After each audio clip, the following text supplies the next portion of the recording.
mindset. Bagaimana cara mengubah mindset. Oke, di awal-awal kajian, ingat saya pernah nyampein manusia berubah mindset karena dua hal. Satu, kekuatan informasi. Yang kedua, banyaknya informasi. Yang pertama apa?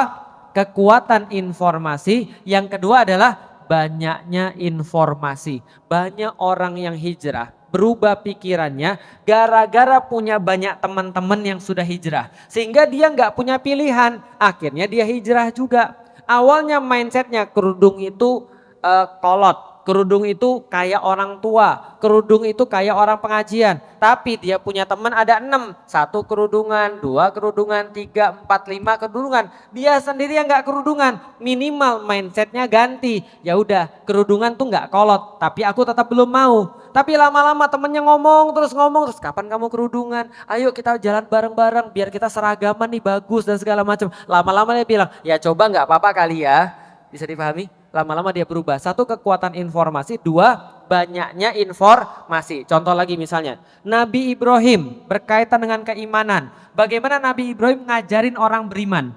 Nabi Ibrahim sebagai nabi dan rasul dia sudah beriman kepada Allah.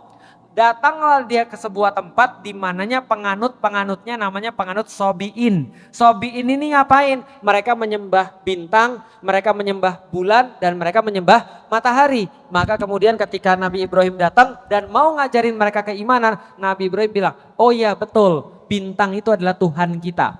Maka ketika bintang itu datang bulan, nah ini lebih bagus bulan, lebih besar, lebih bercahaya, inilah Tuhan kita. Kemudian ketika bulan turun diganti sama matahari, ah ini Tuhan kita. Karena Tuhan ini lebih besar, lebih bercahaya. Tapi Ibrahim tahu, ketika kemudian tenggelam, Ibrahim bilang, saya tidak suka sesuatu yang tenggelam. Maka Tuhan saya adalah yang menciptakan semua ini, menciptakan bintang, menciptakan bulan, menciptakan matahari. Informasi itu membuat orang-orang berubah. Apalagi di Nabi Ibrahim, dia ngelihat ada banyak sekali patung-patung, besar, kecil, gede, kurus dan segala macamnya. Banyak itu patung-patung. Lantas kemudian beliau kepikir, gini cara mengganti mindset.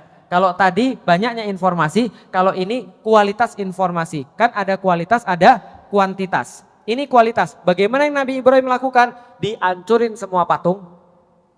Lalu kapak untuk ngancurin digantungkan pada patung yang paling besar.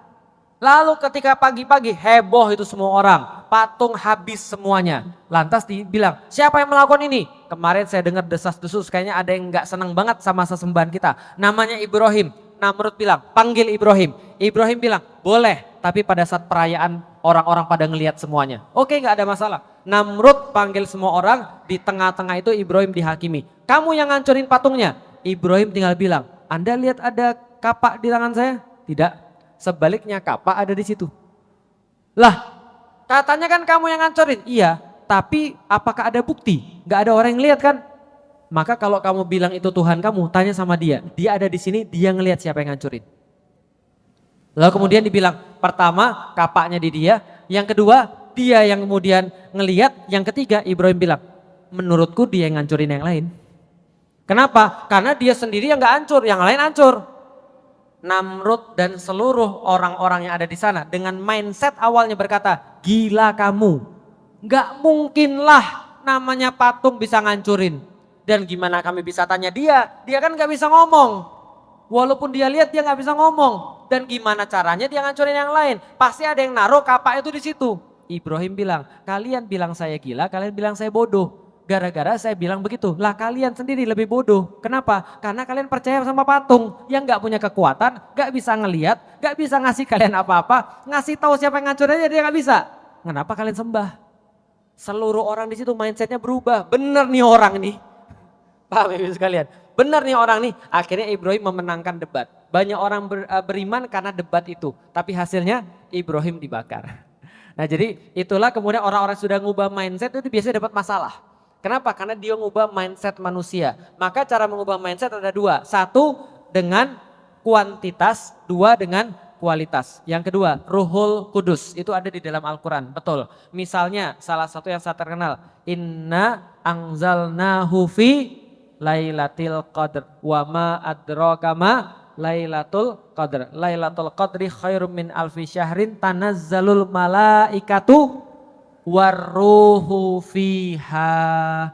Ruh di situ, Ruhul Kudus. Yang disepakati di dalam agama Islam, Ruhul Kudus adalah Jibril.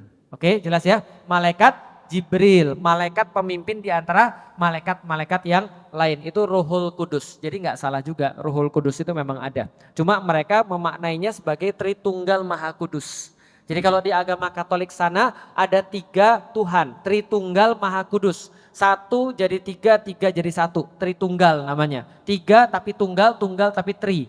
Bingung? Gak usah dibahas lagi ya. Yang jelas Tritunggal ini siapa? Bapa, Tuhan Allah di surga, Putra, Yesus Kristus sebagai Tuhan Putra. Yang ketiga Roh Kudus yang membimbing manusia dalam melakukan kebaikan-kebaikan. Itu adalah yang diyakini oleh orang Katolik. Jelas ya? Kalau misalnya orang Ortodoks beda, Bapa, Putra, dan Ibunya. Itu di dalam Al-Quran yang diceritakan, apakah engkau Isa menjadikan Tuhan yang lain yaitu kamu dan ibumu sebagai Tuhan selain Allah? Allah bilang, lah itu agama Kristen Ortodoks. Kalau Kristen Ortodoks, Bapa, Allah, Putra, Yesus, dan ibunya, Maryam. Tapi kalau agama Kristen